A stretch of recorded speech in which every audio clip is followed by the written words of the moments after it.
It's really nice to be here today. I believe most of you have a connection to Spiritism and to maybe Brazil. Is that right?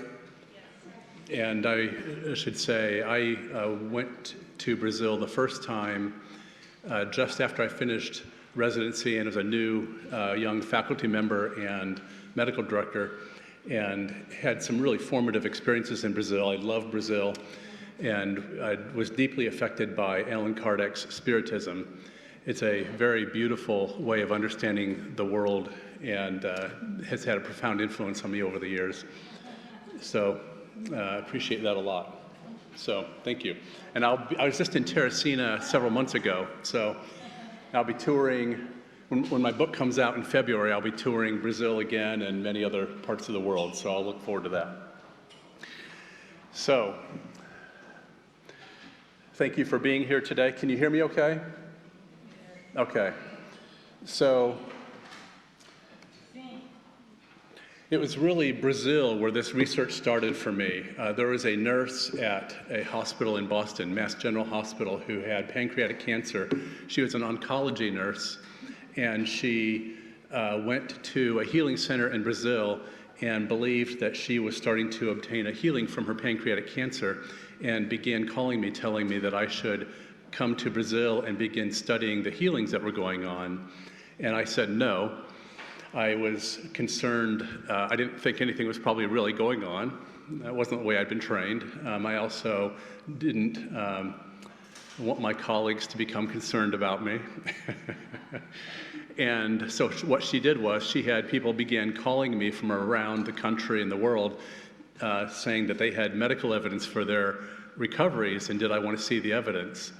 And I initially said no again, but eventually I began to realize the medical evidence suggested that something was going on, and so it was really that nurse and Brazil that really got me going down the line of this research. So I have a lot to be grateful for with all of that. So I've been gathering medical evidence for stories with remarkable recovery since 2003, and I have had 3 criteria for the research. There had to be a genuinely incurable illness according to all that traditional medicine understands, and there had to be medically indisputable evidence for accurate diagnosis, and then clear, documented evidence of recovery. And there couldn't be any complicating factors such as an experimental medication or anything else that could potentially explain how they got better. So at this point, I have seen many, many cases of people who've gotten better when they were told they were going to die. If you're on the science side, you call this spontaneous remission, and you're taught since medical school that this is a fluke with no medical or scientific value. If you are on the religious or spiritual side, you call it a miracle or spiritual healing. But I believe that all of these terms are black boxes that we've never used science to really unpack and understand. Am I going too fast?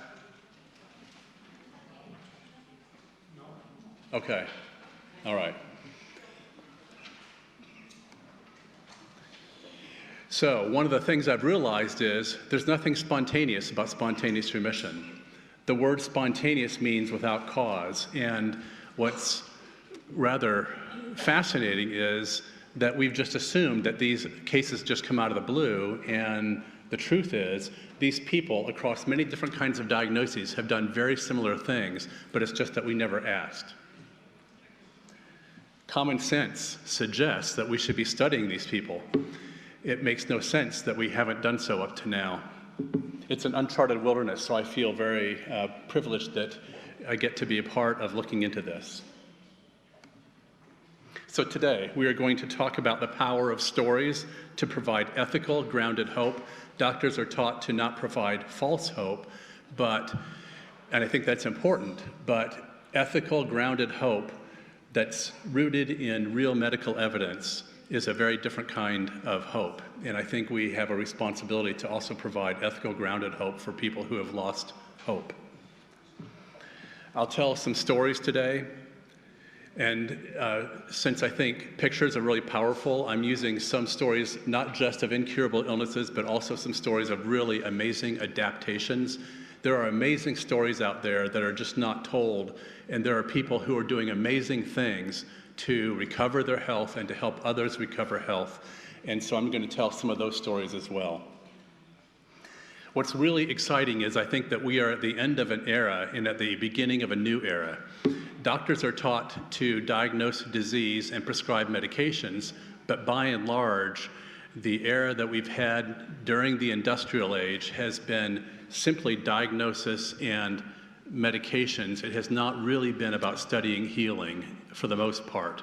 And so now we have a new era opening where we are now starting to study how people heal. And I think these are the most amazing cases to study, are these people who have really beaten the odds. I think if we do this well, we can open up a whole new era where we have a science of health and healing. I don't know what your medical care is like in Switzerland and where you've come from, but in the United States, this is definitely an issue.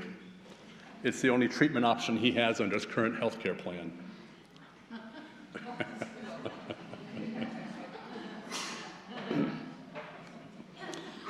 I'll start with the story of Emily Bowler. Emily didn't really have incurable illnesses, but she has great story and great photos, and she did the same thing that I see in all of these cases. So I'm going to tell her story because photos are important. Emily is an artist by training. That's what she does, is art for her work. She was in Italy looking at the statue of David that was carved by Michelangelo, and she was really upset. I guess she said there's something about mud had been smeared or something, and she was really upset that a beautiful piece of art could be effaced. And then it hit her like an epiphany. She realized that she had been putting mud, toxic thoughts and toxic foods into her body for her entire life. And she decided at that point she was going to change her life dramatically.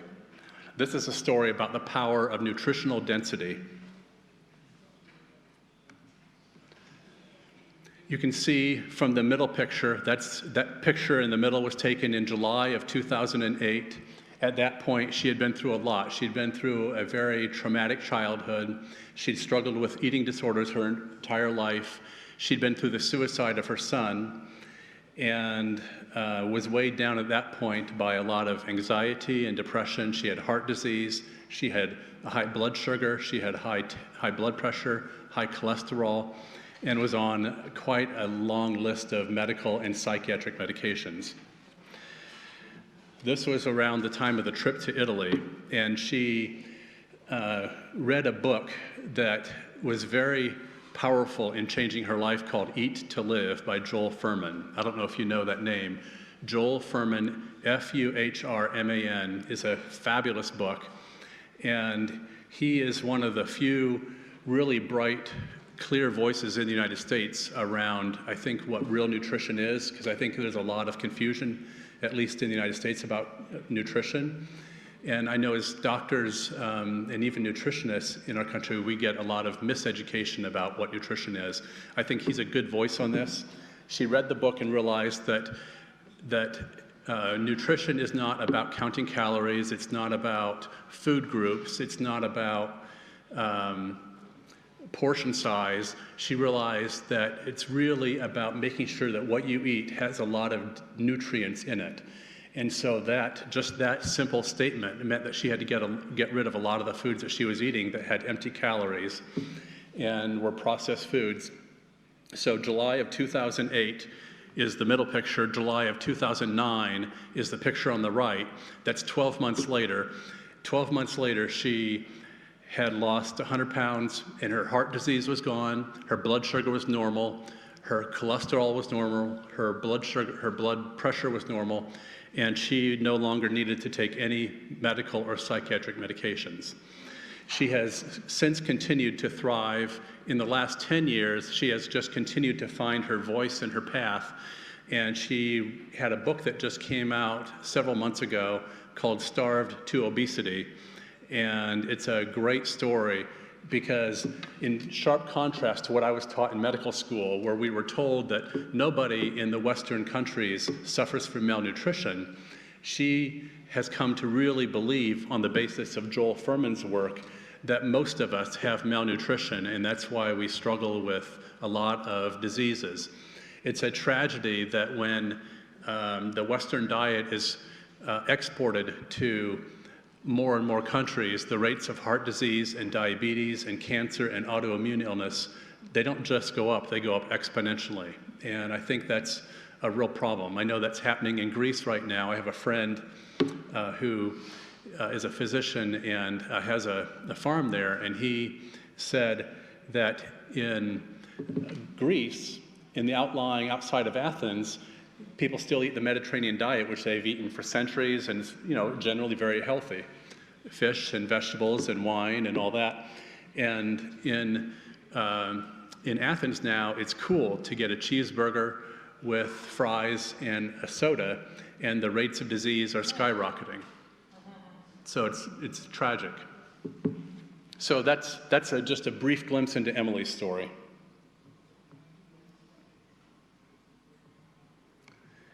This story I do tell in my book. It's a wonderful story, June Stein.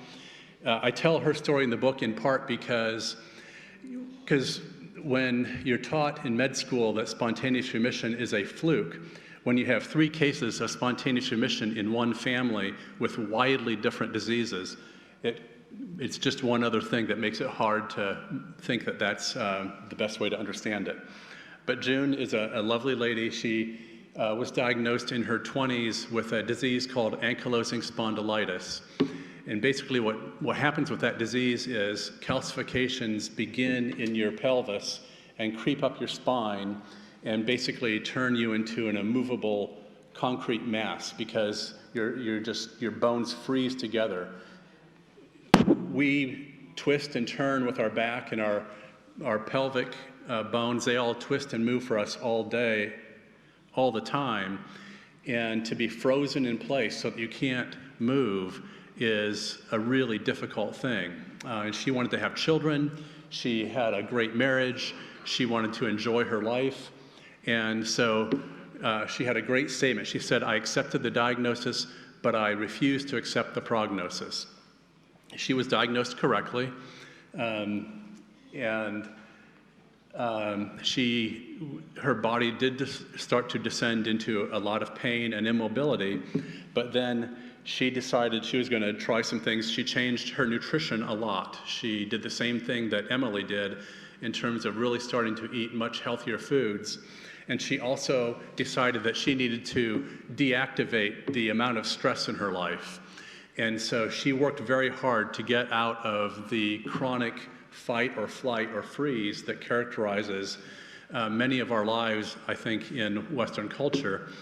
And you have to in order to fully heal, you have to get out of the stressful state of fight or flight into a more healing parasympathetic state. And she worked very hard to do that. She began going to yoga as a way of learning how to relax her mind and her body. And it began a long journey for her. And even though there's never been a case known of recovery, I can tell you that she is not somebody who's frozen into an immovable mass that cannot move. You can see that she's more flexible than certainly I am, and probably more flexible than most of us are. And she has been completely disease-free now for over 30 years. She is a vital, lively, very engaging woman, and she, like every other person I've ever talked to, is so grateful for the disease now because she said it so fundamentally changed her relationship with herself.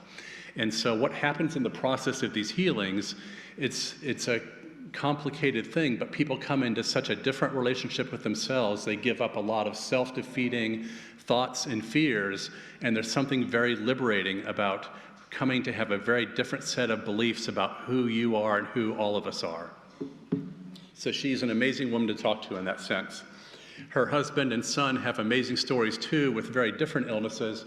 Her husband was written up in a journal of neurosurgery for his healing of a blood vessel in his head that was a real problem and a risk for him. And he used the same techniques that his wife did, that she basically taught him. And doctors were shocked that with the intense work that he did with changing his relationship with stress and nutrition, that within 2 months he was able to heal this big problem in his brain. It was an aneurysm. So, on a different note, I'm going to tell a different kind of story because I think these kinds of stories are really important as well. Dana Lewis had very brittle diabetes and was at risk of not waking up when she would go to sleep. So she had a very difficult time letting herself sleep because she knew that her diabetes was so brittle, her blood sugars would go up and down so fast that she was at risk of dying in her sleep. So she decided to create an open source artificial pancreas.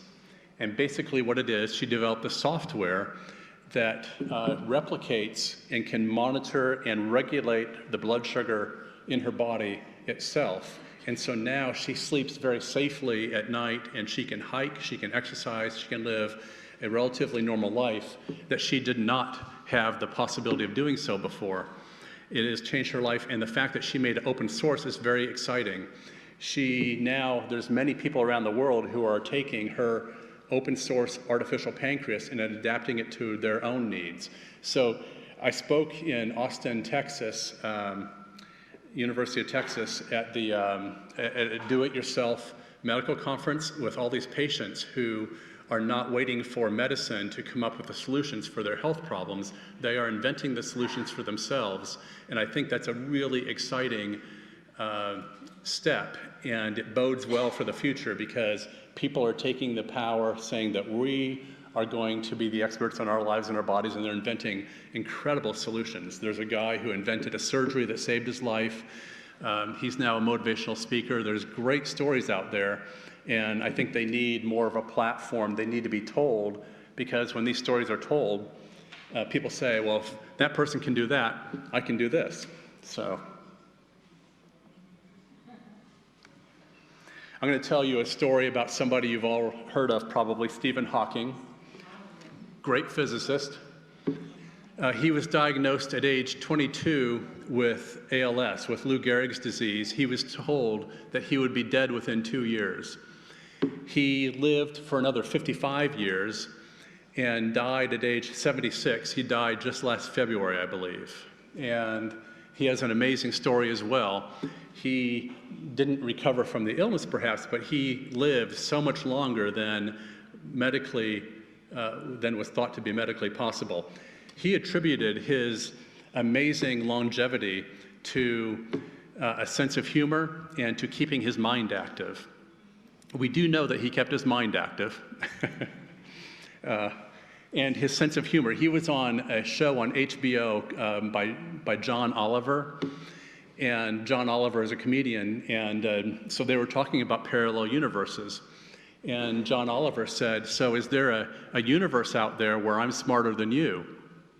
And Stephen Hawking said, yes, and also one where you're funny.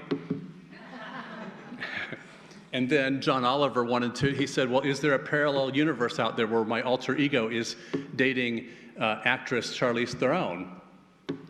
And Stephen Hawking said, no, that's beyond the bounds of scientific possibility. So, but Stephen Hawking was an amazing individual. He was trapped in his physical body in some ways, but people who know him, I know someone who knew him very well and who says that, but when you see the life and the vitality in his eyes, you knew that he was an unusual individual. He was very vital and alive. And I'm associated with Singularity University out in California, and they do some fascinating work on the leading edge of technology and medicine. And they were able to get permission to take him into space. And it was a lot of drama, but it's a great PR stunt. And Stephen Hawking got into space. You know, they had to get all kinds of insurance policies because the FAA refused to allow it, and lot of issues, but they finally were cleared to do it. And then to be so much less confined by his body was a great experience for him, so he didn't want to come down. So they did something like 9 loops in sub-G gravity, and he had a fabulous time. Another story that's really telling, that is really instructive for us, I believe, is Amy Mullins. She was born a double amputee, and yet she has refused to see that as a disability. And she was the first person and the first woman to participate in normal NCAA sports in the United States. And she not only participated, she set records. She has a TED Talk that I think she talks about having 10 or 12 pairs of shoes. She has a pair of prosthetic limbs for athletic work. She has a pair of limbs for when she works as a model. She has a pair of limbs for when she is dancing. And she has worked really hard to help people understand that prosthetic limbs do not need to be just functional. They should be objects of beauty, and there's nothing to be ashamed of. And she's one of the most empowered and empowering women in the world. I know that she was on Dancing with the Stars. I never saw her there, but I've heard it was quite a thing. So she has a great quote here. I think this is a really good perspective. She has started a new conversation about the way society looks at disabilities. It is no longer a conversation about overcoming deficiency. It's a conversation about potential. A prosthetic limb doesn't represent the need to replace loss anymore, so people that society once considered disabled can now become the architects of their own identities, and indeed continue to change those identities by designing their bodies from a place of empowerment. It is our humanity and all of the potential within it that makes us beautiful.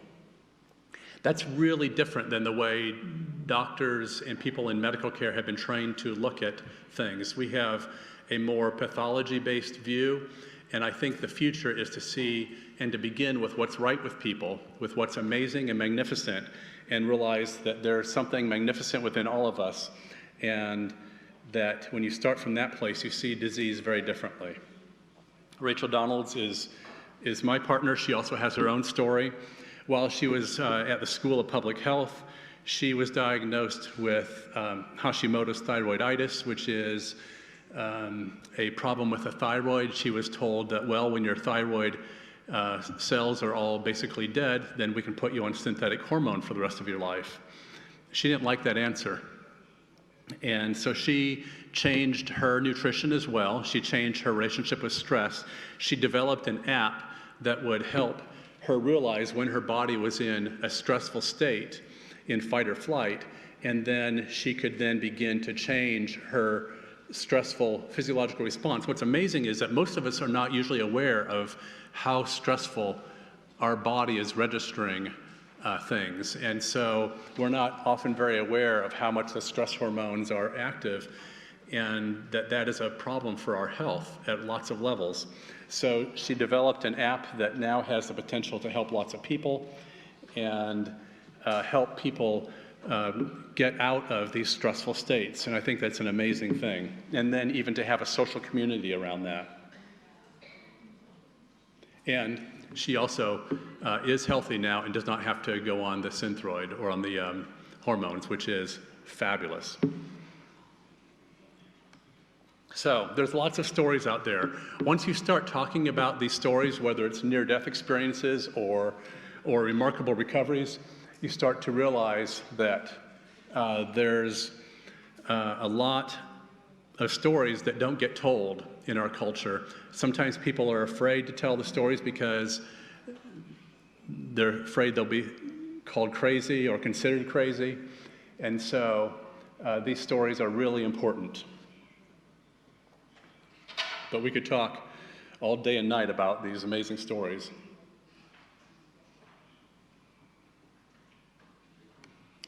So, like we mentioned just briefly a little while ago, the industrial age was really about the identification of diseases.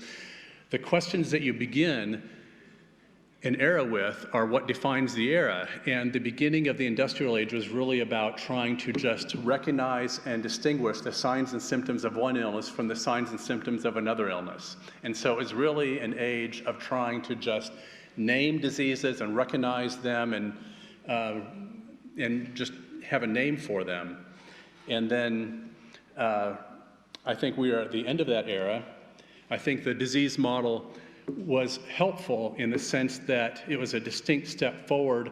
It took illness from the church and began this long evolution of beginning to say you can't blame people for having an illness. You can't say that it's a judgment from God or the result of sin. You can't do that. That's not how it works.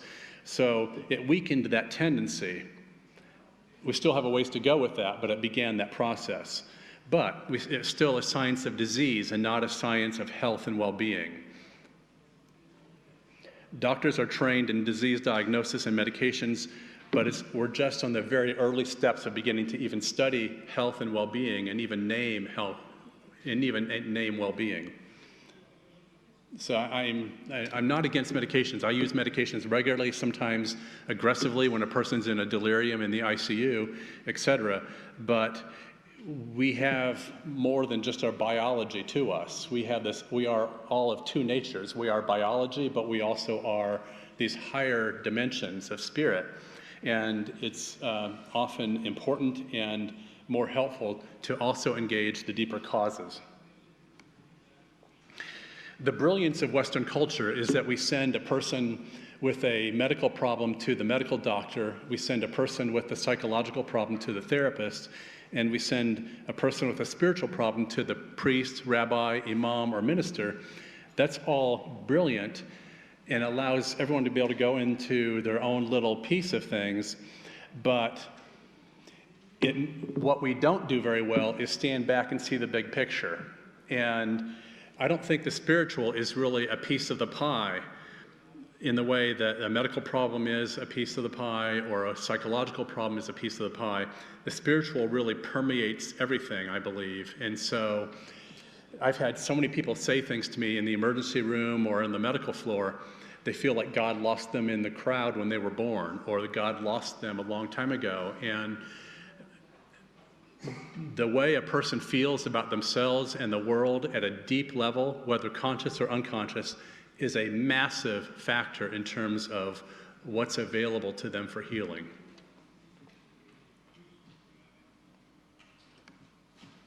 So, I think what's really exciting is as we start to study health and well-being, it's also a lot of other things shifting that are related to that that's helping people take charge of their own health, whether it's in the do-it-yourself movement or in beginning to change nutrition, change your relationship with stress, change your relationship with the immune system. That's a big topic. We'll talk more about that tomorrow. And also even begin changing our beliefs. More and more, we are not limited to the little village or the job or the beliefs of our parents and grandparents. We have a very different life, and the opportunities there are that we can create our own life and our own beliefs and our own careers. But changing our beliefs is a thing we'll talk more about tomorrow, because I think I've seen so many people not change their nutrition, not change their relationship with stress, and they still get better. And where the real money is on healing is having a deep experience where you really realize and experience a deep change in your beliefs. And we'll talk more about it because it's a really big topic. But part of what all this is about is we're helping medicine move away from passivity, from teaching patients to be just lie in their bed and wait for the doctor to prescribe medications. We're moving into an era where people can take charge of their health and become healthy. Our smartphones, more and more, are becoming like the tricorders on Star Trek, where the power is within the person and with apps and that sort of thing to really start to track their health and make changes. So, I'm a big believer that we need to treasure the exceptions. We need to study those people with remarkable recoveries. When we don't pay attention to the exceptions, we don't realize what's possible. Treasure your exceptions.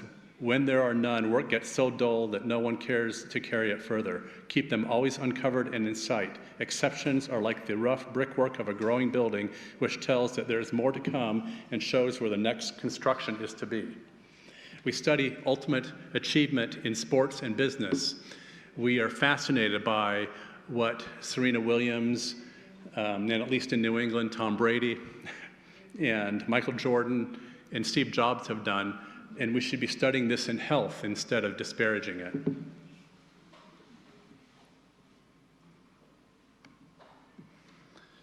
So it's a mistake to dismiss cases simply as being flukes or anecdotes. It's not scientific to assume that they occur out of the blue without cause. They are priceless treasures that may hold the keys to a cure for some diseases. And as we said, the industrial era was the era of disease. We are now entering an era of health and well-being, and that is a big topic, requires improved scientific methods. And we can go really deep into that, but we're pretty late, so I'm wondering if I should stop.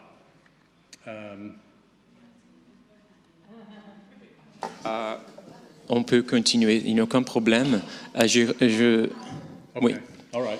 On va essayer de sauter la pause et à la fin, nous aurons la possibilité de poser des questions. J'imagine qu'il y a beaucoup de gens qui sont intéressés de poser des questions. Vous pouvez garder ces questions pour après. Et on va enchaîner les deux présentations peut-être? J'ai besoin de 5 minutes. Ok. Parce que je veux suivre sur mon écran les slides ne pas tourner et ils peuvent. D'accord. Mais ça serait dommage de rater l'opportunité de voir toute la présentation. Donc, we're really looking forward to having your entire presentation, not just cutting it because of the time.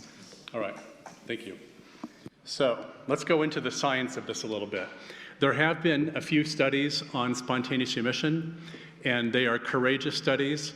They're very good, but they're also loaded with lots of problems because I think, honestly, to start studying well-being means that we have to revise the scientific method in some ways. And that's a really big topic. We won't go into all that, but it does mean that we have to begin changing how we think about the methods of science even. Science is brilliant in some ways, but it's also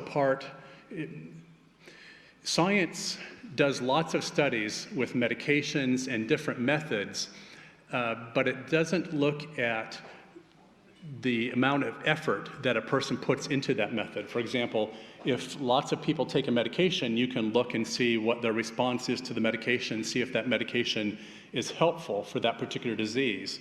Or you can now, we're having a growing number of meditation studies and yoga studies, and those are helpful too. But it's my belief, see, the people that I study, normal scientific studies are built around the average. They're built around the mean. And so all of the people that I study and that we're talking about today, they get screened out in the data. They don't fit. They're way off over here. They're not part of the normal curve. And so I'm saying we got to change our methods because we got to start studying these people that are not part of the normal curve. If I was ill, I'd like to know what the average person does, but I'd really want to know what the people who have beaten the odds do.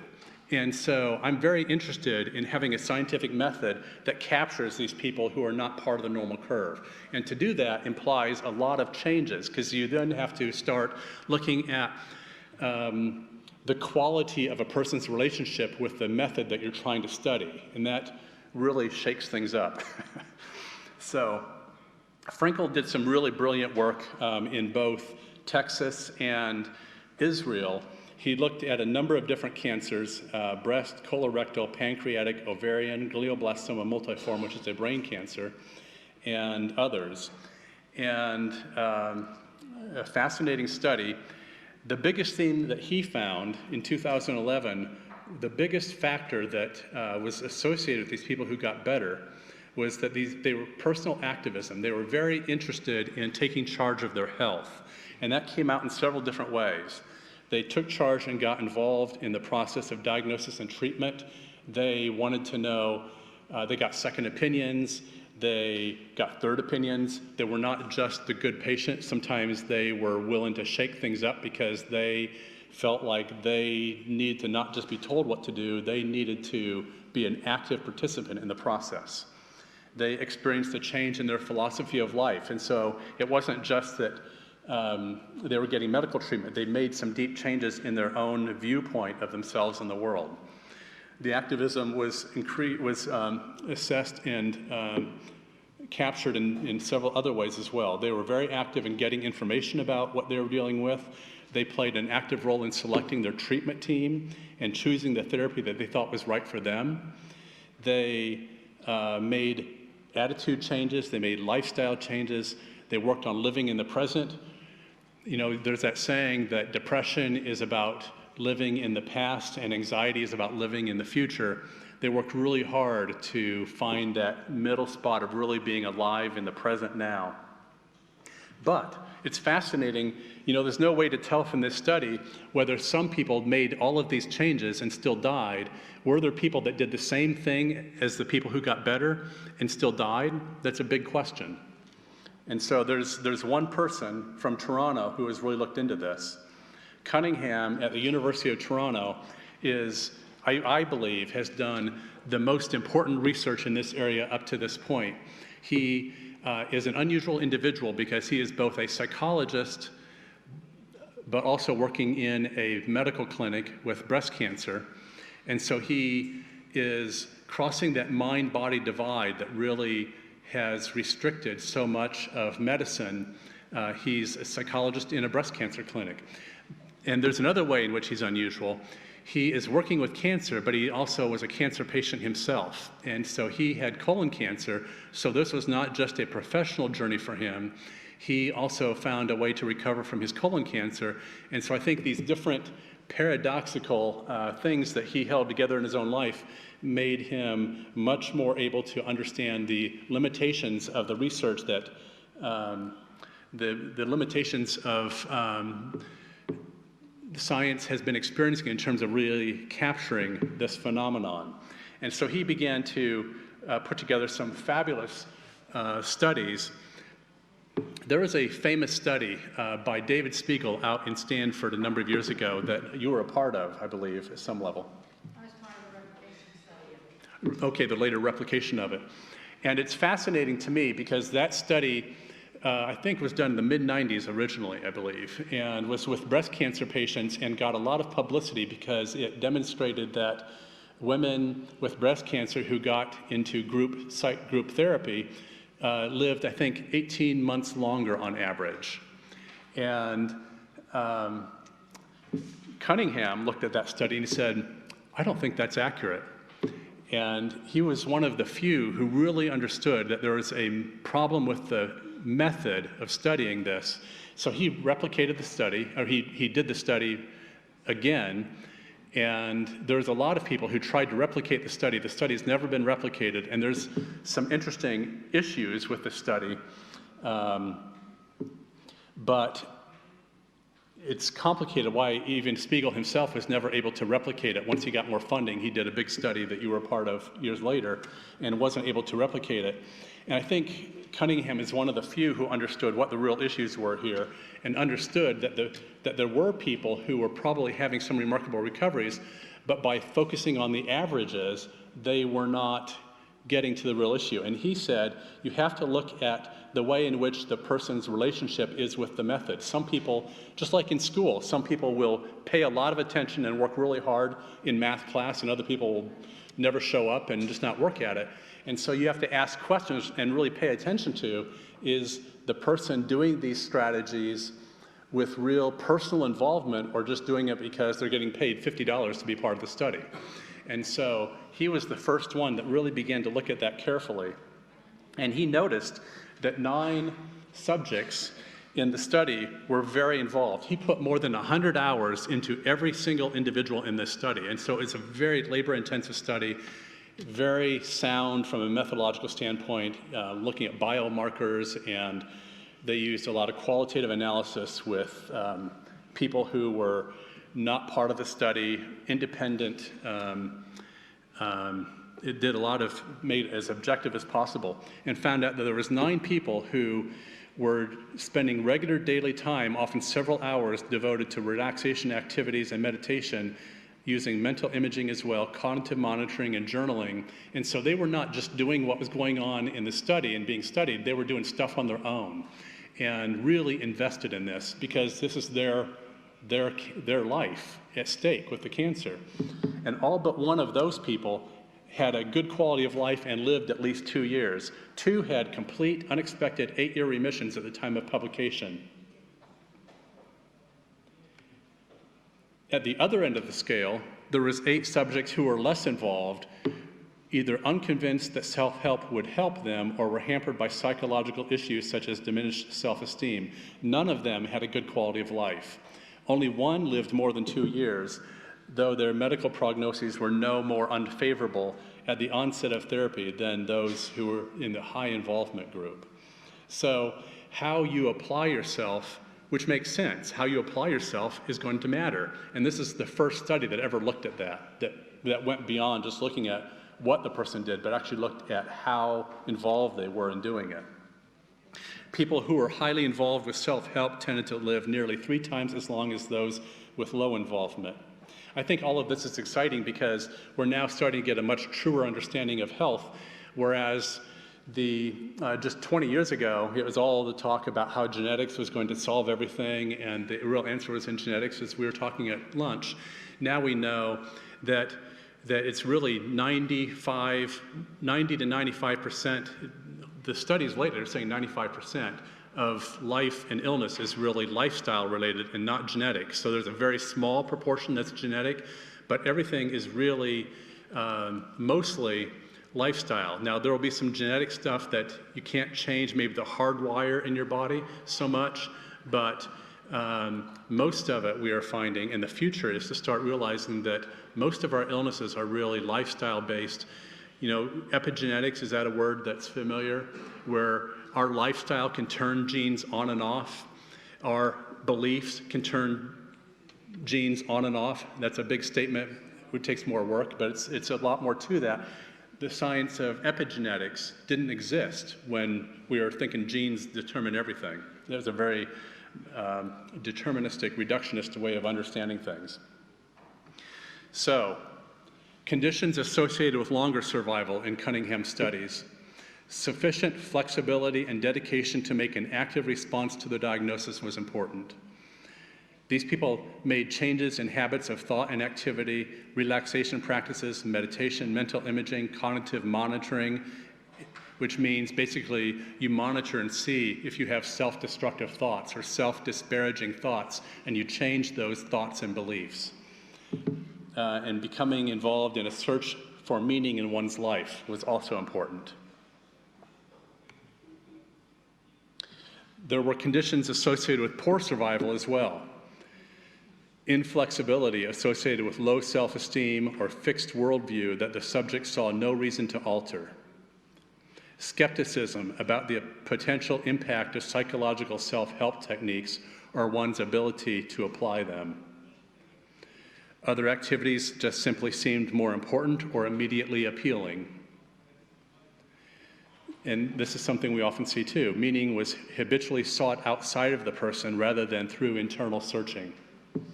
Or the person had strong contrary views about the validity of spiritual ideas. Or they had a need for control so strong that recommended changes were rejected. This gets into some deep psychological things that you really do see clinically. So, I'm going to wrap up. Tomorrow we'll talk more about 4 factors that I believe are critical in these amazing recoveries that I've seen. One of them is nutrition, which we've touched on. The second one is you have to heal your relationship with the immune system. And we'll talk more about that. The immune system is a very powerful part of our body, and to rely exclusively on weakening the immune system with immune suppressants to suppress the immune system, or to use Tylenol to get rid of your fever. We'll talk more about all this, but it's a fascinating thing that if our only tool is to suppress the immune system, you're going to end up with a weakened immune system. So it's fascinating to me that you can actually track the number of times a woman has taken antibiotics in her life is directly correlated with her risk of breast cancer. So it's not just that antibiotics are associated with breast cancer, it's that the number of times you've taken antibiotics increases your risk of breast cancer. So that's a complicated thing, but I do believe there's a lot of signs showing that I'm not against antibiotics. There are times I see every day them save lives, but to rely on antibiotics instead of strengthening our immune system, I think is really wrong-headed, and we'll get into that tomorrow. So, and then the fourth thing you have to do, I believe, that's associated with these remarkable recoveries is you have to heal your beliefs. You have to heal your identity. These people are always grateful for the illness because of the way in which it so fundamentally changes their relationship with themselves and with the world. And I think when we go into these illnesses, we don't always realize what beliefs that we have, consciously or subconsciously. And these people who have really taken a look at what their deep beliefs are about themselves and the world and really changed those beliefs, that's where the money is. I mean, it's fascinating to me because I can tell the stories, and I tell the stories in my book on purpose. There are people who do not change their relationship with stress, who do not change their nutrition, who don't change their immune system, the strength of their immune system, and they still get better because they heal something in their identity. And that's a really, really big topic, and we'll try to dive into that tomorrow a little bit. So in conclusion, finally, this is the beginning of a new era. And it's really exciting to me that all around the world, there's this subconscious and conscious shift away from just studying disease and to really start to name well-being, to start to build our lives on what's right and special about each one of us, and to take that more seriously. And that means also taking nutrition more seriously, and the immune system, and and taking charge of our health. So we're at the end of the era and a beginning of a new one.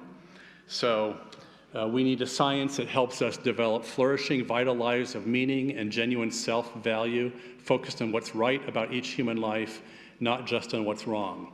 I believe it's unethical to give false hope, but it's also unethical to not provide grounded ethical hope. I will close with a little video done by an amazing gentleman. I think his birthday was yesterday or today, actually. Akin Salawu in New York. I was on the Oprah show once, and he put this video together afterwards, which is an amazing testament, and he has his own story of remarkable healing and recovery that is very special. So with that, I'll close. It's about 4 minutes long, I think. So thank you very much.